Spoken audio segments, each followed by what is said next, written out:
Superstar Shakib Khan হঠাৎ doctor Mohammad ইউনূসের সাথে কেন সাক্ষাৎ করলো, এর পিছনে আসল কাহিনী জানলে আপনার মাথা ঘুরে যাবে। বিস্তারিত জানতে চ্যানেলটি সাবস্ক্রাইব করে ভিডিওর প্রথম থেকে শেষ পর্যন্ত দেখতে থাকুন। আমি সোহেলি আছি আপনাদের সাথে। শাকিব খান আমাদের দেশের গর্ব। তরুণরা অসম্ভবকে সম্ভব করতে পারে, তারা সেই জন্য প্রতিজ্ঞাবদ্ধ। যদি আমরা খারাপ কাজ থেকে দূরে থাকি, সবাই আমেরিকা থেকে দেশে ফিরে এসে বাংলাদেশে কাজ করি।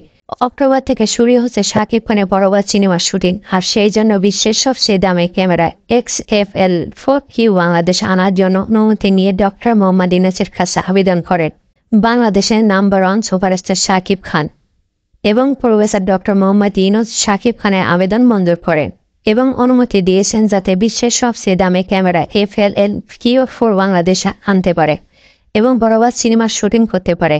এই চুক্তির পর শাকিব খান এবং ডক্টর ইউনূস একসাথে ফটো সেশন করেন। এই চুক্তির পর শাকিব খান এবং ডক্টর মোহাম্মদ ইউনূস একসাথে ফটো সেশন করেন। সেই ছবিগুলো সামাজিক যোগাযোগ মাধ্যমে ব্যাপক পরিমাণে ভাইরাল হয়।